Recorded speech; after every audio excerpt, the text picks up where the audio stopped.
live streaming right now. Facebook, OMG. This is what Comic Spot was created for today. Oh my gosh, I'm in heaven. Yes, I am. Today on Comic Spot, we have the Judy Carter. Yes, the Judy Carter. Let me read you her intro. You might recognize our next speaker from her more than 100 TV appearances in her earlier career as a stand-up comic. Turning to writing and speaking, Judy Carter doesn't like to brag, but she did write the Bible. No joke, she's the author of the New Comedy Bible, which was featured on Good Morning America, CNN, and is recommended by Oprah Winfrey for anyone who wants to be funnier. Among her famous comedy students is Seth Rogen. Yes, that's Seth Rogen. Judy's latest book, The Message of You, has become the go-to guide for anyone wanting to learn the power of their stories and how to use them to promote their business and launch a speaking career. And if you email her at free@judycarter.com, that's free@judycarter.com, she will give you free lessons to expand your comedy and speaking career. And now, let's give it up for Judy Carter. Woohoo! Here she is. Hi, Judy. Hi there. That was a great intro. That was like the best intro I've ever written. Thank you so much for delivering it well. Thank you. Thank you so much. Judy Carter, let's get right to it. Talk to me about early childhood. I can imagine being in class with you, writing notes and giggling. Were you that kind of student? No, not at all. Most comics, well, I was always finding the funny in things, but as most comics, I had a miserable childhood. It was horrible. My father's an alcoholic. My older sister has cerebral palsy, and I had a speech impediment. So it made the perfect beginning for a career in stand-up, because stand-up is all about turning your problems into punchlines. Most people look at life funny because they have to. Otherwise, it's just like, no, that's what that is. Yeah. Yes, and I heard that you like you just mentioned, you overcame your speech impediment by making your sister laugh. Yeah, and my sister, Marcia, she couldn't talk, so we would have these conversations where I'd go, Marcia, they said I have a speech impediment, and she goes, no, you're fine. I know, you're just assholes. And so, we would have these elaborate conversations where we only understood each other, So I'm not making fun of people with cerebral palsy, by the way. I loved my sister to death. She was really wonderful. So anyway. Absolutely. My parents survived the Holocaust. So isn't that hilarious? And so when I'm doing comedy, I'm pretending the audience is my traumatized parents. Huh. I don't know if that would work for me, but I gotta say, nobody was funnier than Joan Rivers. I mean, on that topic where she talked about the Auschwitz gift shop. If you have an opportunity to see that, I don't think, it's not about what you joke about, it's how you joke about it. And anyway, Joan Rivers got away with a lot. You would hear the audience go, no, Joan, don't go there, no, do not, and she went there. And so, some comics play with that, like, I'm going to take the most horrible and see if I can get some comedy out of it. And I don't even know if Joan Rivers would be able to perform now in these, politically correct times where everybody think, you can't offend anybody. I mean, anyway, I don't want to go off on a tangent, but there's that. Go ahead. The other thing about Joan Rivers is she never apologized. You're right. You're absolutely right. She never apologized, And, if you watch her documentary, there's a guy in the audience when Joan was making fun of deaf people. And the guy stood up and said, "That's not funny, my daughter's deaf." And he goes, "Oh, so you're going to ruin the whole show so we could be sensitive to your needs." And she told this guy, to go F himself. And it was such an interesting moment because comedy is going through that right now. It's like, political correctness and a lot of comics won't even do like colleges because colleges you have to be so careful and they go, I'm not going to do it. So, it's weird times we live in. Yes, very much so. So you were growing up in school, you weren't that funny, but you had funny stuff. You just didn't let it out of the bag much? Oh, well, when I was a kid, I was obsessed with magic. And in my career, magic came with patter. Each trick came with this script. And so you do the trick, and I was always very dexterous, and I always loved the idea of being powerful and being able to, be a magician. I didn't know that, there are no female magicians. Like, wow, there's so many of them today. Times have really changed. That was a joke, by the way. And so anyway, let's see if I'm going to see if I can turn this off. Okay. And so I learned the pattern that came with the tricks, and then I would do the tricks, and that's how I learned how to speak. So, for most of my life, in the beginning, my beginning career, I was a magician until one day my tricks didn't show up. I was working a Playboy club at the time. That's how old I am. And I was working this Playboy club, and, I said, I can't go on because my, United Airlines lost my luggage, and go, "No, you going on. Hef, the big man, he gonna be here tonight, and you are going on. I don't give a shit about your little tricks." And I was in the bunny locker room crying my eyes out, and I just went, "I guess I gotta go on." And the bunny said, just tell the truth, and just be funny. And that's where I became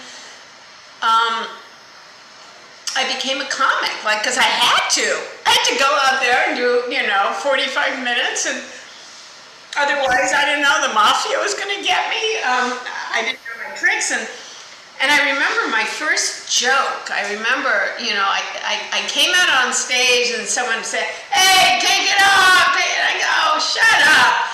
And then I go, someone said, "Hey, bunny," or something like that, and I went, oh, I remember what I said. "Hey, I'm a feminist. Don't call us bunnies or rabbits." And I think, and the whole audience laughed. And then, I gotta say, when you do comedy and you get that first laugh, it fills you with so much confidence. It's like, whoa. You have to have a real good joke right out of the gate, or you're almost, and they have to get who you are right away. Right. How did that set go? That's why we're talking, because I'm doing intermittent fasting. Yeah. And the moment my fast is over, it's like, gotta have my protein shake like that.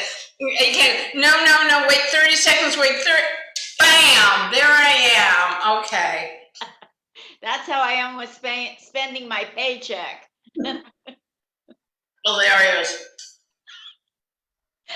Oh my gosh. So you did the bunny show for Hugh Hefner's group. How did it go? Well, it went well. I got a contract back then. Some of the, and then I slowly got rid of like all my props because I mean, you can try.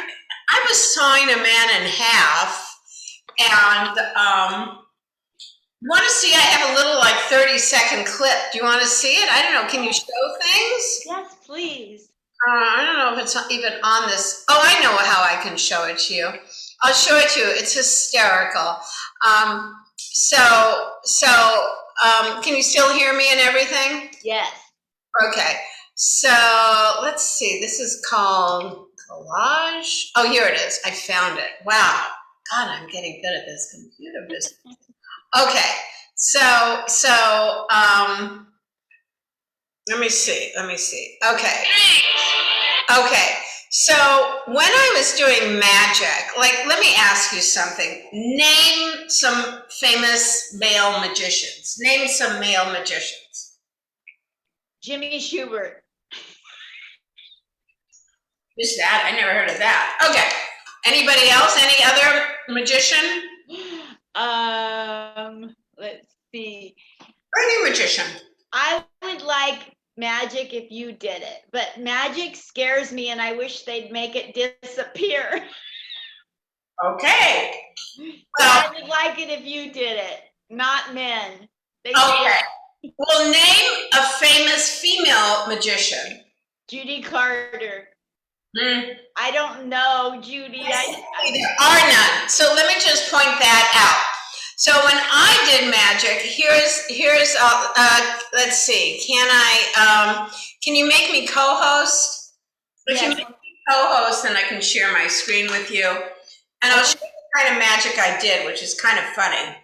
Do you know where I go to make you a co-host? Yeah, you right click on my picture. Okay, thank you. Wow.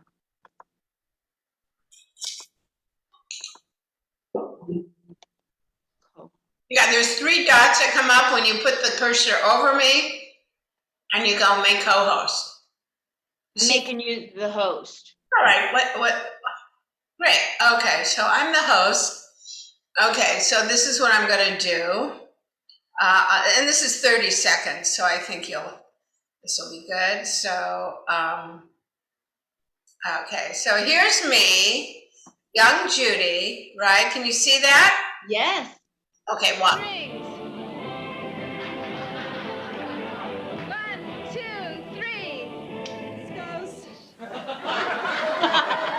Suck it in.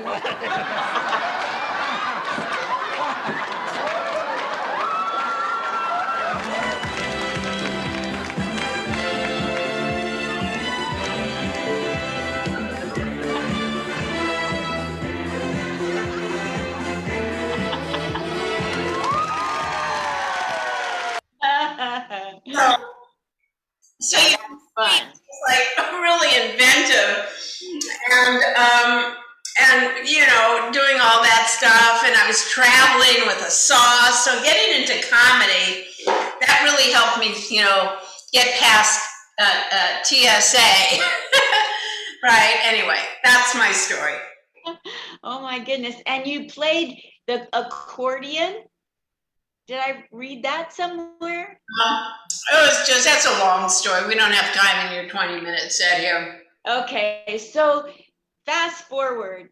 At some point, you went into deciding to educate people, write the comedy Bible and the message of you, and help other people to accomplish their dreams. And you're a worldwide phenomenon. How many languages have your books been interpreted into?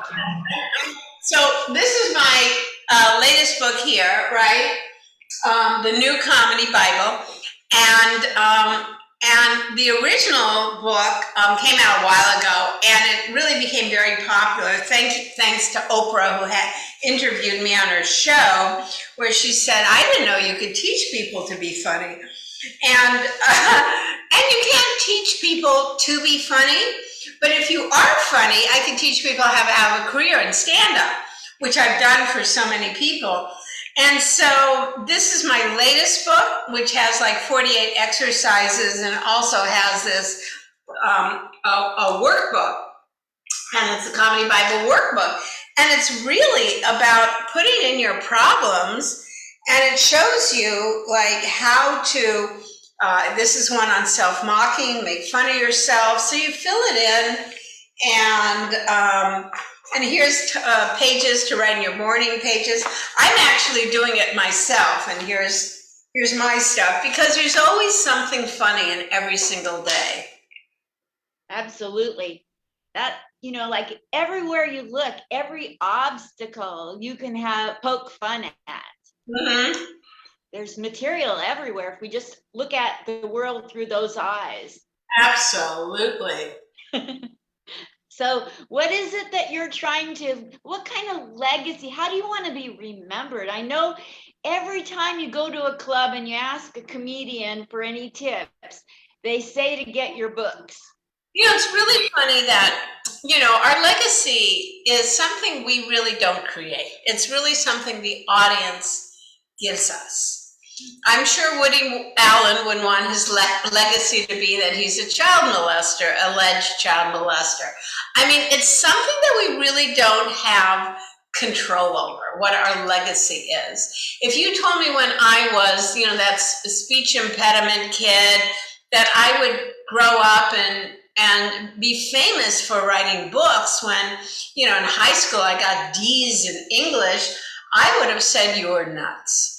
But this is what I've done my entire life, is I get ideas. And then I spend the rest of the day seeing how to fulfill those ideas. Some of my ideas are not very good, but every idea I have has been extremely time consuming. So you got to make sure when you take action, because your actions are what create your legacy. So I'm actually more proud, I'm more proud of this book here, The Message of You, because that book really shows you, one second, I have to put something in here. What I'm doing is I now have a speaking career where companies hire me to show them how to use humor to deal with stress. And then I created this book on how to do that. Everything in my life has been a surprise. I've never really had a goal. I just say yes. So I think what I'm going to be known for throughout the world, because I'm now invited to Brazil to come speak there to comics, is I'm that person who shows people how they can write comedy, how they can find comedy, how they can have a career. And I want to tell you that when I wrote my first book on it, it was rejected by 59 agents because they said nobody wants to know how to be funny. Nobody wants to know that. And they were all wrong. So those of you who have a dream, those of you who want something in your life and you hit a wall and people say no to you, if it's really right, if you really believe in it with a passion, you can make it happen. You can make it. It's not a guarantee, but that's what happened to me. 59 agents rejected my book, and yet here it is. I just sold the rights to Russia, to Taiwan, to Portugal, to Brazil, and to France, Australia, and all English-speaking and I'm also now giving it away during COVID online. I have this university I created that you can take the courses for free, and people could just email me free at my name. Oh, wait, I think that's backwards, right? You can't see them. Free at judycarter.com. Yeah. Let me just get that, right. Okay, so there you go. Free. There it goes. Free at judycarter.com, and you could, get that. So there you go. Everybody quotes you. Anytime there's a discussion, your name comes up. you're the go-to person.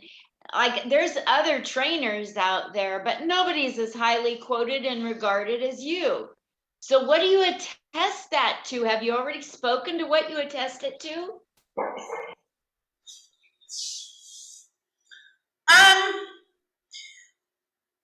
I think what it is to really become an expert at something.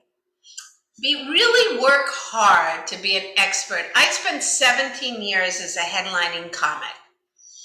And one thing I'm good at is not only comedy, but I'm also good at like left brain, like figuring it out. Like, why does that joke work? Oh, because I took that word out. Oh, because I'm doing a comparison.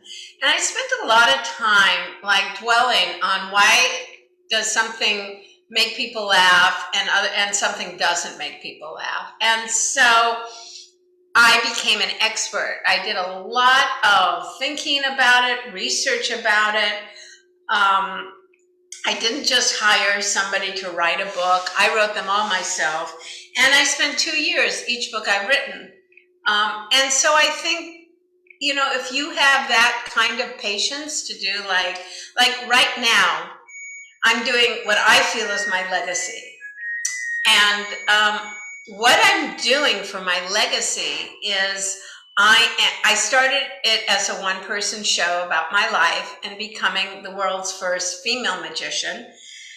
And it has a lot of magic in it. And now we're directing it and we realize it's not a one-person show. It really needs other people in it.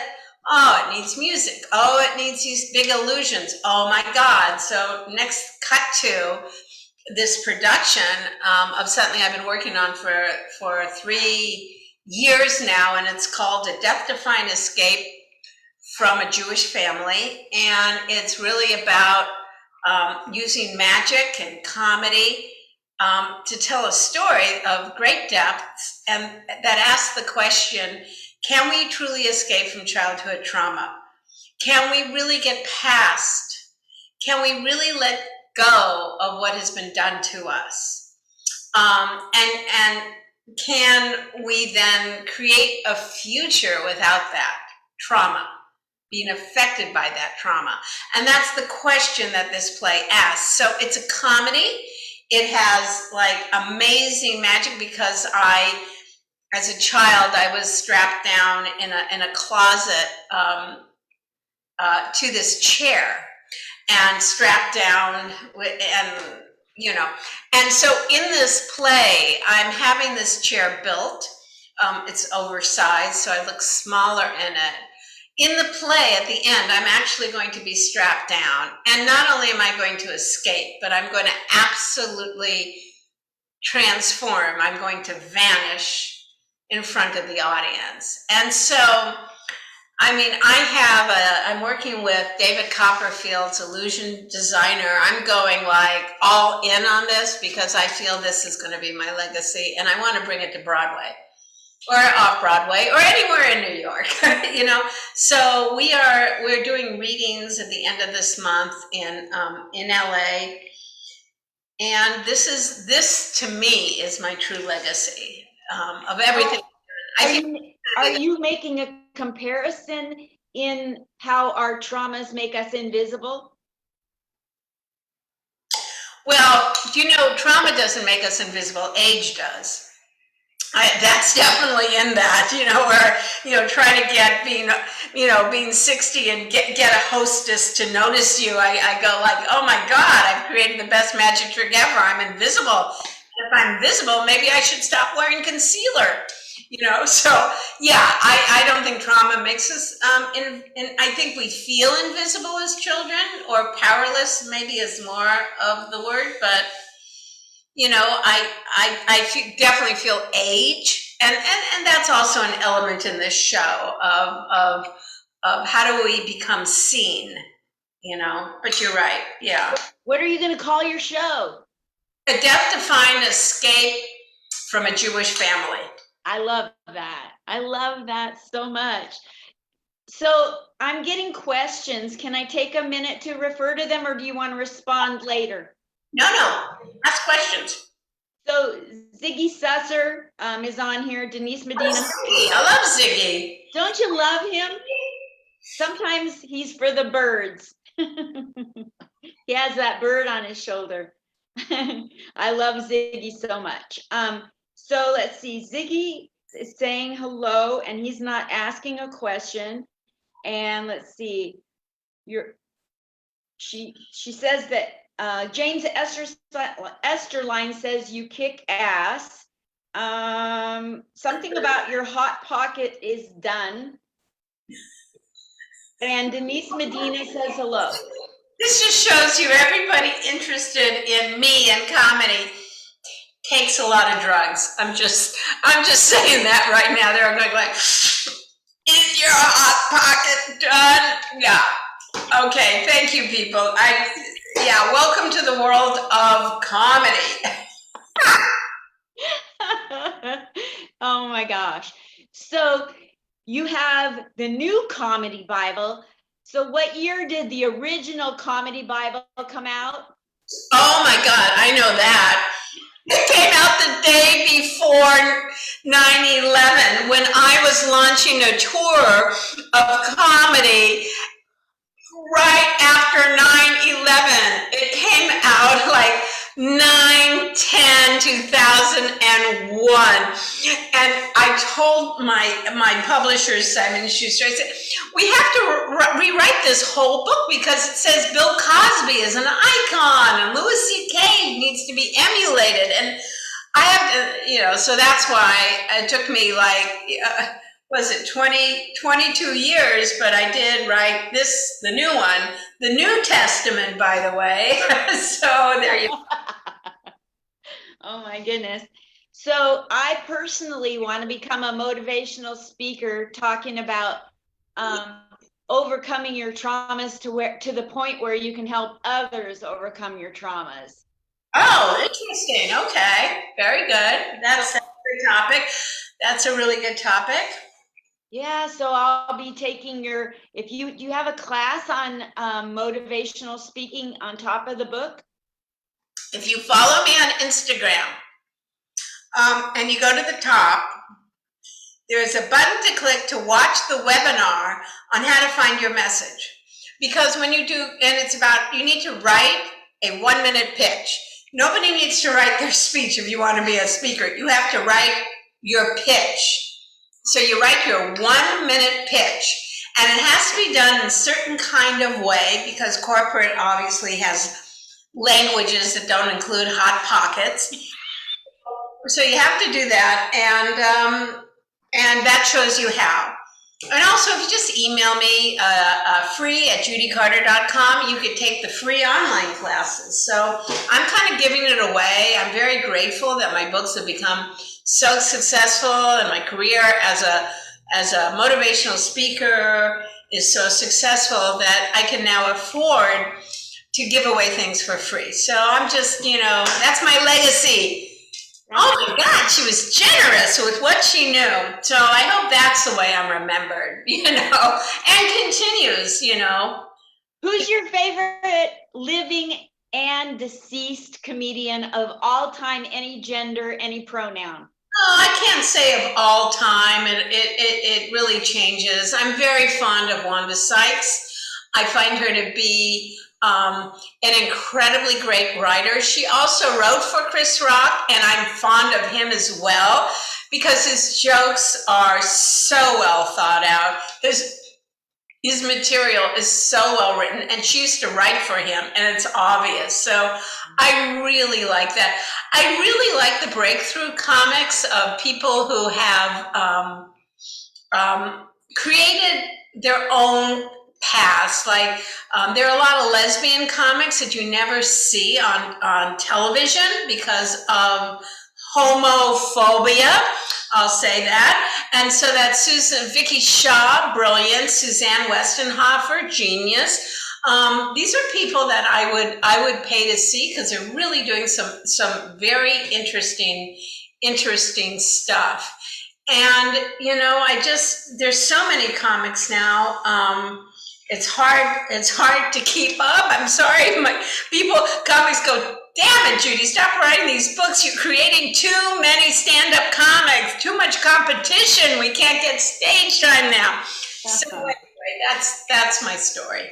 That's wonderful. Judy Carter, oh my goodness sakes. You guys, judycarter.com, Instagram at the top of her page. Go there, watch her information about the message of you and being trained to be a public speaker. Oh my gosh, get her book, The New Comedy Bible. Follow her everywhere, just not down La Brea. Really nice talking to you. All right. Bye, everybody. You can always call me with any questions. Take care. Bye-bye. Thank you. Bye.